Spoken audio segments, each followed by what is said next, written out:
माता रानी जी का आशीर्वाद उन पर ही बरसता है जो उनके नाम का सच्चे दिल से स्मरण करते हैं। संदेश को शुरू से लेकर अंत तक जरूर देखें और संदेश को बीच में से छोड़कर जाने की गलती कभी ना करें। मेरे बच्चे, मैं तुम्हें बहुत समय से सुनते आ रही हूँ कि तुम्हें कोई नहीं समझता और इसकी वजह से तुम दुखी हो जाते हो और अपने आत्मविश्वास को हानि पहुँचाते हो।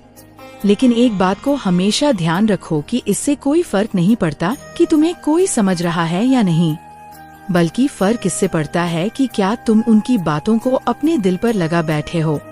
क्योंकि मेरे बच्चे, अगर ऐसा है तो तुम बहुत बड़ी समस्या में हो, क्योंकि इस प्रक्रिया में तुम्हारा मन प्रभावित हो रहा है। किसी भी बुरे विचारों को तुम्हें अपने मन में जगह नहीं देनी है। हमेशा सकारात्मकता की ओर आगे बढ़ना है। अपने मन के नकारात्मक ख्यालों से बाहर निकलो। सच क्या है ये समझने की कोशिश करो। स्वयं के कर्मों को दर्पण में देखो और इसका आकलन करो कि कौन से विचारों को ग्रहण करना तुम्हारे लिए उत्तम रहेगा नॉइस और कौन से विचारों को ग्रहण करना अच्छा नहीं रहेगा। इंसान अपने विचारों से बड़ा होता है, इसलिए अपने विचारों को उच्च श्रेणी का बनाओ। मेरे बच्चे, तुम्हें हमेशा मुझसे ये शिकायत रहती है कि जिसने भी तुम्हारे साथ बुरा किया है नॉइस, वह हमेशा अपने कर्म फल से बच क्यों जाता है। उसे कभी भी दुख का सामना नहीं करना पड़ता, वह तो बुरे काम करके भी सुख भोगते हैं। तुम्हारी इसी गलतफहमी को मैं दूर करने आई हूँ। तुम जो यह सोचते रहते हो कि वह तो बुरा काम करके भी आजाद घूम रहा है और तुमने कुछ नहीं किया, फिर भी तुम्हें दुख का भागी बनना पड़ रहा है, तो मैं तुम्हारा ये भ्रम तोड़ने आई हूँ। मेरे बच्चे, सबको उसके कर्मों का फल अवश्य प्राप्त होता है, बस उस कल को भोगने का समय अलग रहता है। और यही मैं तुम्हें बताने आई हूँ कि उस बुरे व्यक्ति का बुरा समय आ चुका है। उस व्यक्ति से उसकी सारी खुशियाँ छीन चुकी है। वो हर रोज कहीं आंसू बहाता है। वह व्यक्ति अपने पतन पर है। जो बुरा उसने तुम्हारे साथ किया, अब उसका पता सबको चल चुका है और जो लोग उससे पहले अच्छा समझते थे, उन सभी लोगों के सामने उसकी सच्चाई बाहर आ गई है। अब लोगों को यही समझ आने लगा है कि वह व्यक्ति कितना था। वह कभी किसी का भी भला नहीं सोचता था, सिर्फ अपने फायदे के बारे में ही सोचता था और दूसरों का नुकसान कर बैठता था। धीरे धीरे उसके सभी मित्र उसका साथ छोड़कर जा रहे हैं। वह अब किसी का भी विश्वास पात्र नहीं रहा। यह सब उसी के बुरे कर्म का फल है जो लौटकर उसके पास ही वापस आ रहा है। मेरे बच्चे, वह जो आज महसूस कर रहा है, उससे उसे ये पता चल रहा है कि उसने तुम्हारे साथ कितना गलत किया है और अब उसे अपनी गलती का एहसास हो रहा है। आज वह अपने जीवन में सबसे बुरे दौर से गुजर रहा है। उसके सभी दोस्तों ने उसका साथ छोड़ दिया है और उसकी मदद करने से भी इनकार कर दिया है। अब वह एकदम अकेला और निराश है और अपने बुरे कर्मों के लिए मुझसे माफी मांग रहा है।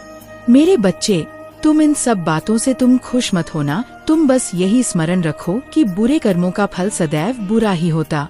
बुरा कर्म कभी किसी को सच्चा मान सम्मान और सच्ची प्रतिष्ठा नहीं दिला सकता। यह सब सिर्फ और सिर्फ सच्चाई की ताकत से ही कमाई जा सकती है। इसलिए अपने कामों को सदैव उत्तम रखो। मेरे बच्चे, दूसरों की मदद में उपयोगी बनो। तुम्हारा कभी भी कुछ बुरा नहीं होगा। आज मैं बहुत प्रसन्न हूँ। मैं तुम्हें ये बताने आई हूँ कि पूर्व समय में तुमने जो भी बुरे कर्म किए थे, उन सब की सूची अब खत्म हो गई है। तुम्हारा बुरा दवार अब समाप्त हुआ। तुमने अपने सभी बुरे कामों के फल को भोग लिया है। इस प्रक्रिया के दौरान तुम बहुत बार हताश हुए, निराश हुए, मुझसे माफी भी मांगी। मैंने तुम्हें जीतने भी बुरे दौर दिखाए। तुमने उन सबको सफलतापूर्वक पार किया। मैंने जो भी सबक तुम्हें सिखाने चाहे, तुमने उन सबको सीखा और अपने जीवन में निरंतर आगे बढ़ते चले गए। मैं तुम्हारी इस कामयाबी से अत्यंत प्रसन्न हूँ। इस अवधि के दौरान तुम्हारे अंदर बहुत परिवर्तनों ने जन्म लिया। तुम कई बार टूटे भी मेरे सामने रोकर अपने दुखों को व्यक्त किया और अपनी करने के लिए क्षमा याचना भी की। ऐसा करने से तुमने अपनी उन्नति के द्वार खोल दिए हैं। मेरे बच्चे, हम सब कभी ना कभी अपने मार्ग से भटक जाते हैं। बुरे रास्ते हमें अपनी ओर आकर्षित कर लेते हैं, परंतु आपको अच्छे और बुरे का फर्क समझकर अपना चयन करना था। एक व्यक्ति के व्यक्तित्व को उसका ही दृष्टिकोण बनाता है। आप जैसा दृष्टिकोण रखेंगे, आपके रास्ते उतने ही पवित्र और सरलते जाएंगे। किसी भी कार्य को करने से पहले यह जानना बहुत आवश्यक है कि वह मार्ग आपको सत्यता की ओर ले जा रहा है या नहीं। आपका एक चयनित मार्ग आपके भविष्य को निर्धारित करता है। इसीलिए मैं बार बार तुम्हारे जीवन में प्रवेश करती हूँ और तुम्हें सत्य के मार्ग पर चलने के लिए प्रेरणा भी देती हूँ।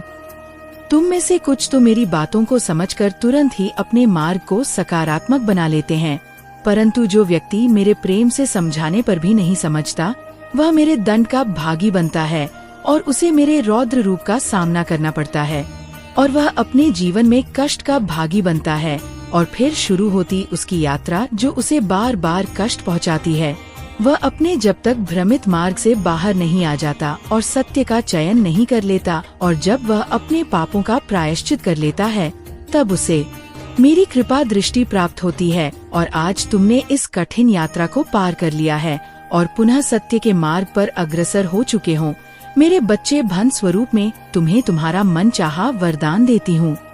तुम्हारी जो भी इच्छा है वो अगले 2 दिनों में अवश्य पूरी होगी। तुम हमेशा सत्य के मार्ग पर यूं ही बने रहो और अपने से जुड़े सभी लोगों का भला करते रहो। तुम्हारा कल्याण अवश्य हो। मेरे बच्चे, तुम विचलित ना हो। जो संकट तुम्हारे समक्ष है उसका अंत शीघ्र ही होगा। यह जीवन भर नहीं रहने वाला है। इस व्यथा को त्याग दो। मुझ पर विश्वास रखो। तुम मेरे सच्चे भक्त हो। भक्ति का महत्व तुम्हें ज्ञान होना चाहिए। भक्ति वह नौका है जो हर भक्त को भवसागर पार करा देती है। यदि भक्त है तभी भगवान है, यदि संतान है तभी माता है। भगवान भक्त के सर पर लगा वह छत्र है जो सदैव भक्तों को हर संकट के ताप से दूर रखते हैं। वह सदैव अपने भक्तों की रक्षा करते हैं। वह सदैव अपने भक्तों को सत्य का मार्ग दिखाते हैं। मेरे बच्चे, सत्य और सदाचार ही जीवन का सार है। इसी से जीवन की धुरी चलती है। तुम्हें सदैव ऐसा आचरण करना चाहिए जिससे कभी किसी को कष्ट न पहुँचे। किसी और से हमारा तात्पर्य है अन्य जीवों से, प्रकृति के सभी अवयवों से, वृक्ष, जल सभी का ध्यान रखें। बेजवाड़ा को महसूस करें, उनकी विविधता को समझें, उन्हें भोजन कराएं, उनका सम्मान करें। किसी भी प्रकार से उन्हें कष्ट न पहुँचाए। उनके साथ क्रूर व्यवहार न करें। उनकी तृप्ति, उनकी प्रसन्नता तुम्हारी प्रहति के सभी द्वार खोल देंगी। तुम्हें हर संकट से मुक्त मिल जाएगी। यदि तुम दूसरों की सुख सुविधा का ध्यान रखते हो तो तुम्हें स्वयं की ओर देखने की आवश्यकता ही नहीं होगी, क्योंकि कोई और तुम्हारी सुख सुविधा का ध्यान रख रहा होगा। मेरे बच्चे, तुम इतना मत रो। तुम्हारे इस करुण पुकार और ये आंसू मुझसे नहीं देखे जाते। ये संसार तुम्हारा दुख समझे या ना समझे, मैं तुम्हारा दुख भली प्रकार समझ रही हूँ। तुम्हारा ये दुख देखकर ही आज मैं तुमसे बात करने आई हूँ। तुम मुझसे बात करो, एक बार मेरी ओर देखो। मैं तुम्हारी माता तुमसे बात करने आई हूँ। मेरे बच्चे, तुम जिसके लिए आंसू बहा रहे हो, मैं जानती हूँ, जिसे तुमने अपने हृदय से ही नहीं,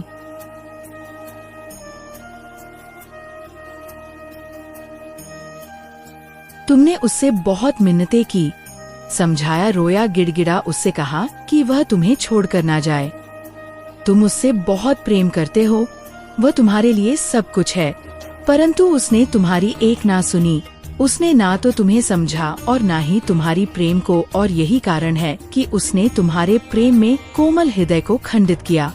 तुम्हारे हृदय को इतनी पीड़ा दी है। मेरे बच्चे, तुम बिल्कुल भी मत रो। तुम्हारी ये माता तुम्हारे आंसू यूं ही व्यर्थ नहीं जाने देंगी। ये तुमसे वचन है मेरा। उसने तुम्हारे प्रेम, समर्पण और निश्चल का अपमान किया है। उसने तुम्हारे आत्मा को पीड़ा पहुंचाई है। उसने सच्चे प्रेम की कद्र नहीं की। उसने जो भी किया है उसे उसका शीघ्र ही आभास होने वाला है।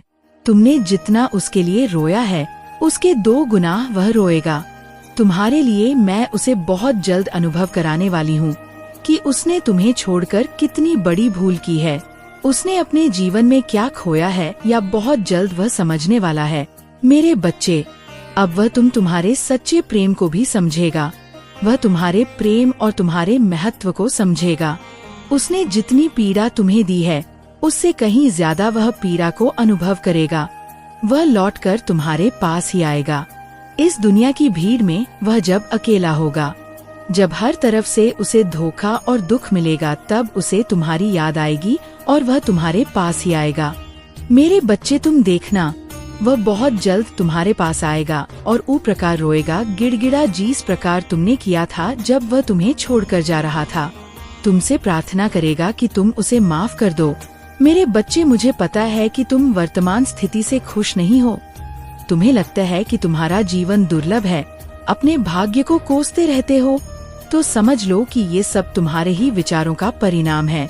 तुम में आत्मविश्वास की कमी है, तुम्हारे विचारों में दोष है। इसके लिए कोई दूसरा दोषी नहीं, बल्कि तुम खुद हो। मेरे बच्चे, अच्छे विचार ही तुम्हारी जिंदगी को बेहतर बना सकते हैं और तुम हो कि नकारात्मक विचार ही अपने मन में लाते हो। तुम्हें ऐसा बिल्कुल भी नहीं करना चाहिए। विचार जब शुद्ध रहेंगे तो जीवन भी स्वच्छ और समृद्ध रहेगा। आज मनुष्य जाति एक ही रोग से पीड़ित है। यह रोग है गरीबी। यह गरीबी क्यों है? इसका उत्तर यही है कि मनुष्य को परमात्मा की शक्ति पर भरोसा नहीं है। अपनी शक्ति में भी विश्वास में संतुष्टि अनुभव करते हुए आगे बढ़ने के प्रयास नहीं करते हैं। ऐसे लोग चाहे कितना भी प्रयास करें, सफल नहीं हो सकते, क्योंकि वह वर्तमान स्थिति को उचित मान बैठे हैं और उनकी आशाएं मिट गई है। निर्धनता के भय से भी लोग निर्धनता के शिकार हुए देखे जा सकते हैं। मेरे बच्चे, बहुत बच्चों को ये पाठ पढ़ा दिया जाता है। वह बेचारे सारा दिन केवल इस शब्द गरीबी को सुनते हैं। वह चीज और भी देखते हैं, उन्हें गरीबी की प्रेरणा मिलती है। यही सुनते हैं, यही देखते हैं, यही सोचते हैं, तो बड़े होने पर यही संस्कार उनकी सफलता के रास्ते में सबसे बड़ी बाधा बनती है। उनके आत्मविश्वास की जड़ें बचपन में ही खोखली हो चुकी होती है। जो लोग निर्धनता से भय खाते हैं, जो सफलता नहीं प्राप्त कर पाते या जो आशंकाओं और भय से ग्रस्त रहते हैं, उनकी आर्थिक दशा को सुधार पाने की शक्ति भी नष्ट हो जाती है। वह अपने सिर पर पहले से लदे बोझ को और भी भारी कर लेते हैं और भी अमर्थ हो जाते हैं।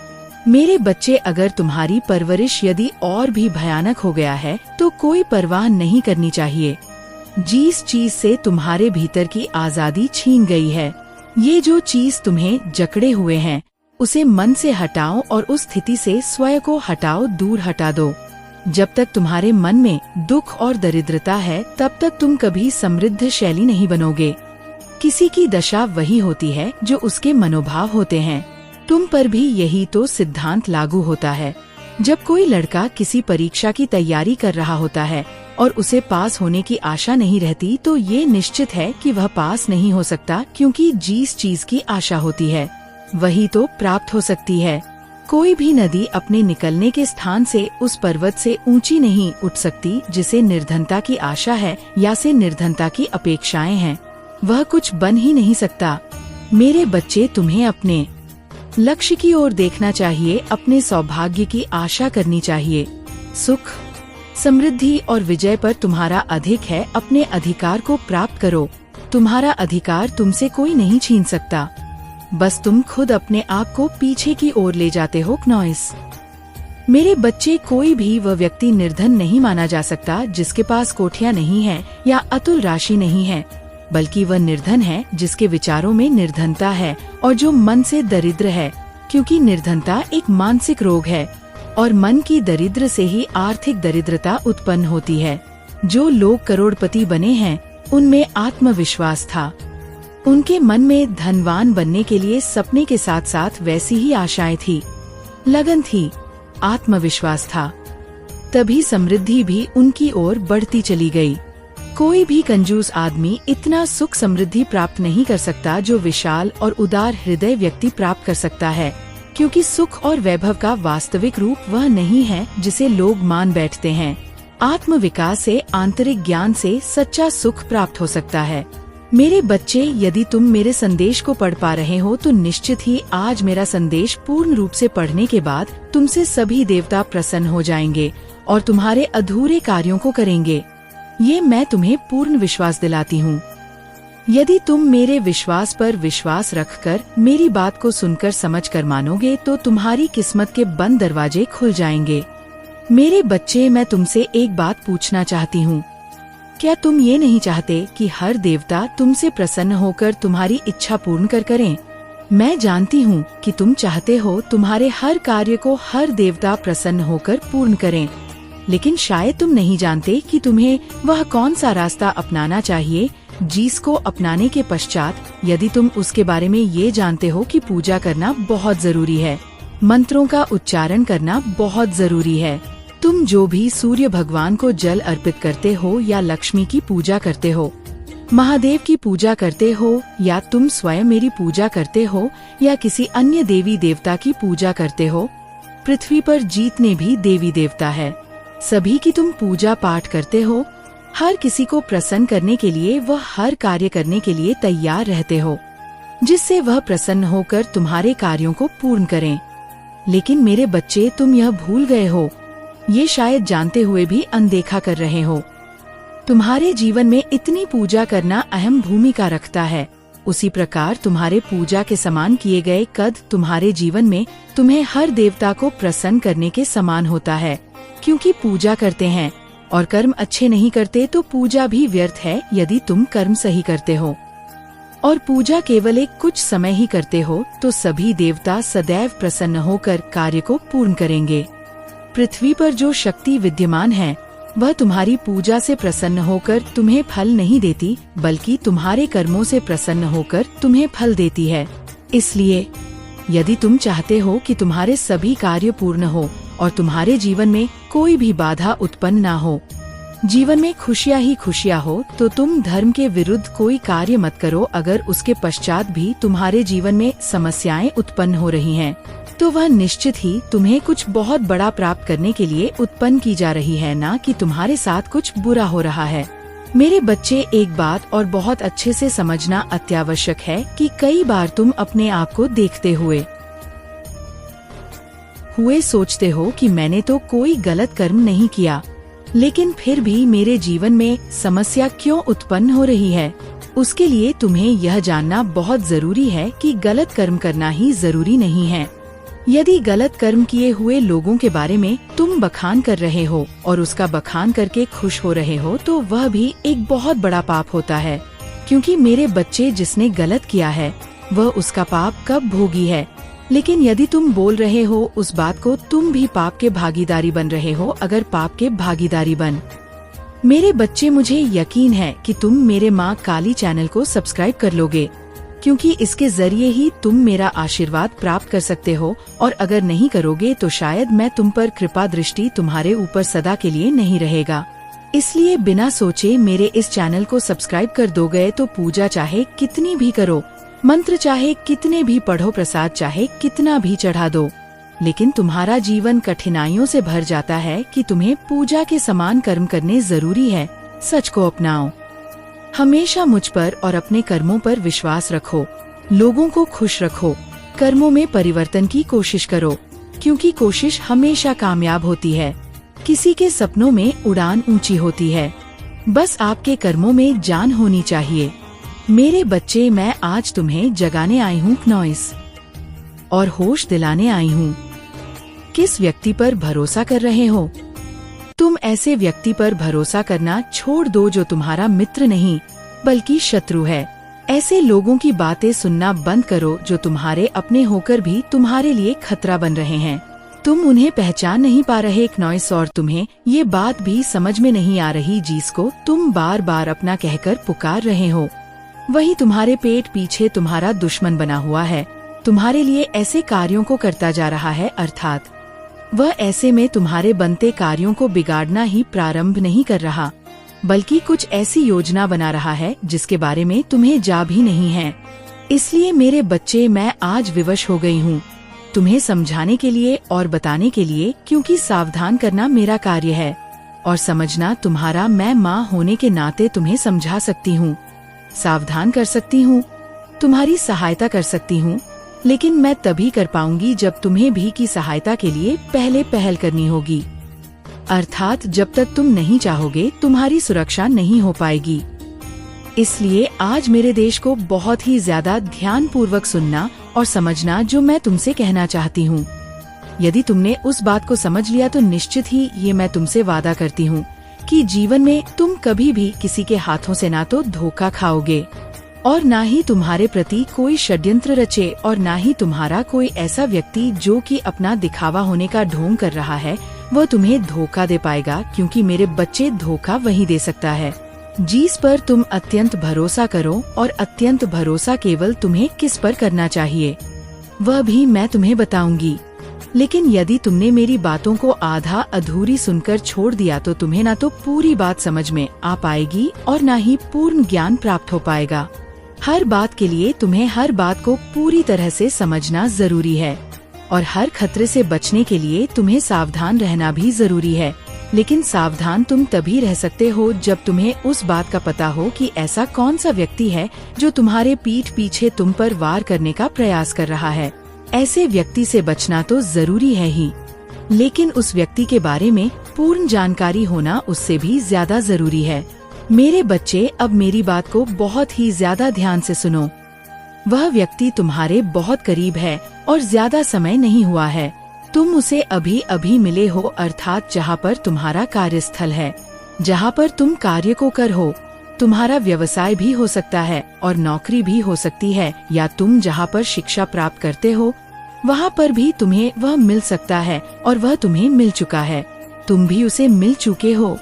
तुम्हारे हृदय को ऐसा आभास हो रहा है कि वह तुम्हारा मित्र है और वह मित्र होने का दिखावा भी कर रहा है।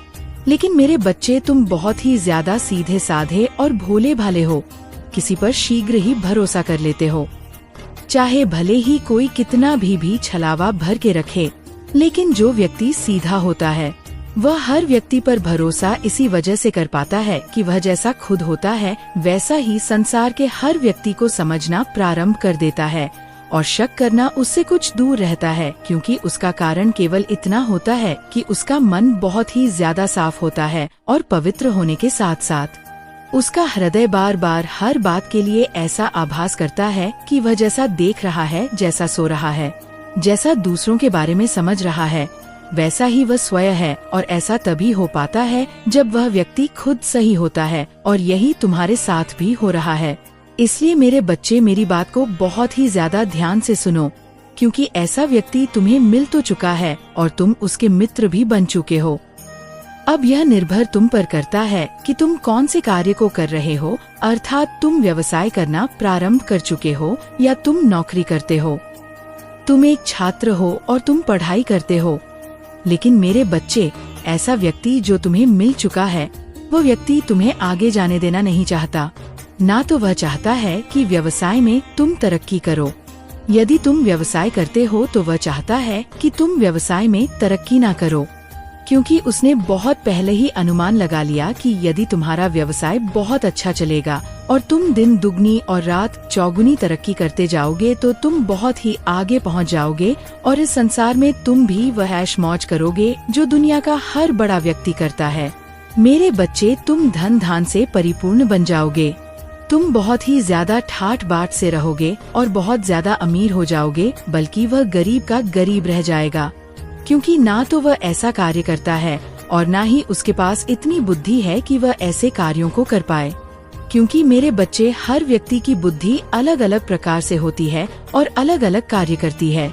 जिस व्यक्ति की बुद्धि जैसा कार्य करती है वह व्यक्ति वैसा ही सोच पाता है और वैसे ही कार्यों को कर पाता है। लेकिन यह भी सत्य है कि जो व्यक्ति पीछे हाथों से उस मौके को, उस अवसर को स्वीकार कर लेना है, उस मौके को हाथ से जाने नहीं देना है, क्योंकि इन अगले 24 घंटों में जिंदगी आपको बहुत बड़े बड़े, बहुत शानदार अवसर देने वाली है। और ये ऐसे ऐसे मौके होंगे जिसके लिए आप बहुत बेसब्री से इंतजार कर रही थी। लेकिन यदि अभी भी आपने इन मौकों को अपने हाथों से जाने दिया तो फिर आपको दोबारा ऐसा मौका कब मिलेगा ये कोई नहीं जानता। मिलेगा भी या नहीं मिलेगा यह भी बताना बहुत ज्यादा मुश्किल है। इसीलिए समय रहते जो भी अवसर आपको मिले, दोनों हाथों से उस अवसर को स्वीकार करके आगे बढ़ने पर आपको ध्यान देना होगा। साथ ही साथ आपको बता दें, अगले यह 24 घंटे में आपको अपने आप पर विश्वास जगाए रखना होगा। खुद पर से विश्वास कम मत होने देना, क्योंकि देखिए आपके दुश्मन हैं। जो लोग आपसे जलेंगे वो लोग आपका विश्वास तोड़ने की बहुत कोशिश करने वाले हैं। वो लोग आपको बदनाम करने की बहुत कोशिश करेंगे। वो लोग यही बात कहेंगे कि यह काम तेरे लिए बहुत मुश्किल है, तू यह